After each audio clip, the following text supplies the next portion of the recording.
Hello. അങ്ങനെ പറഞ്ഞു പറഞ്ഞതാ നമ്മുടെ കർക്കിടക മാസം ഇങ്ങ് എത്തിയിട്ടോ. അപ്പം ഞാനും ആ ചടങ്ങിലേക്ക് അങ്ങോട്ട് കടക്കാമെന്ന് വിചാരിച്ചു.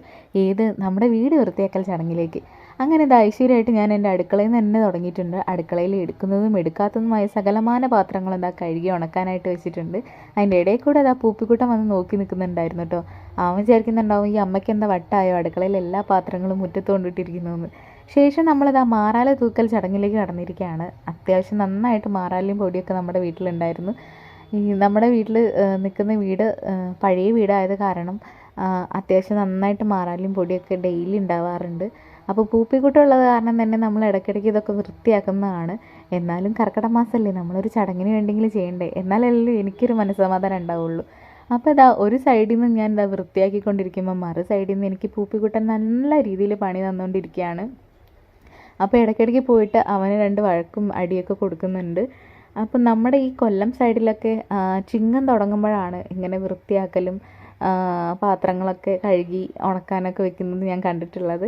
പക്ഷെ ഞങ്ങളുടെ നാട്ടിൽ തൃശ്ശൂർ, അതുപോലെ തന്നെ എൻ്റെ അമ്മ വീടായ കോഴിക്കോട് ആ ഭാഗത്തേക്കൊക്കെ കർക്കിടകം തുടങ്ങുമ്പോൾ ചെയ്യാറുണ്ട്. അപ്പം ഞാനും ആ ഒരു രീതി തന്നെ ഫോളോ ചെയ്യാമെന്ന് വിചാരിച്ചു. കാരണം എനിക്കൊരു മനസ്സമാധാനം ഇല്ല. കാരണം നമ്മൾ ആ ഒരു ശീലം തുടർന്ന് വന്നുകൊണ്ട്, ചുട്ടയിലെ ശീലം ചുടല വരെയെന്നല്ലേ, അപ്പോൾ ആ ഒരു ശീലം തുടർന്ന് വന്നുകൊണ്ട് ഞാനും ഇപ്പം തന്നെ ചെയ്യാമെന്ന് വിചാരിച്ചു. അപ്പോൾ അങ്ങനെ ഞാൻ തുനിഞ്ഞിറങ്ങിയിരിക്കുകയാണ്. അപ്പോൾ ആ സ്പീക്കറിൻ്റെ സൈഡിലൊക്കെ ഇതാ നന്നായിട്ട് മാറാലിയും പൊടിയൊക്കെ അടിച്ചിട്ടുണ്ടായിരുന്നു. അപ്പോൾ അതൊക്കെ ഒന്ന് വൃത്തിയാക്കി അതിന് ശേഷം ആ ഭാഗത്ത് ജനലിൻ്റെ ഭാഗത്തുള്ള മാറാലൊക്കെ ഇതാ തട്ടി നമ്മൾ നേരെ ബെഡ്റൂമിലേക്ക് കിടക്കുകയാണ്. ബെഡ്റൂമിൽ പിന്നെ അധികം പണിയൊന്നും ഉണ്ടായിരുന്നില്ല. ബെഡ്ഷീറ്റൊക്കെ ഞങ്ങൾ നേരത്തെ മാറ്റി വിരിച്ചിരുന്നു. അപ്പോൾ അവിടേക്കൊന്ന് തട്ടിക്കുടഞ്ഞ് ഒന്ന് അടിച്ചു വരാനും ഒക്കെ ഉണ്ടായിരുന്നുള്ളൂ. അപ്പോൾ എൻ്റെ കർക്കിടകത്തിലെ അടുക്കലും പെറുക്കലും ഒക്കെ ഇതാ കഴിഞ്ഞു ഗൈസ്. അപ്പോൾ എൻ്റെ ജോലി തീർന്നു.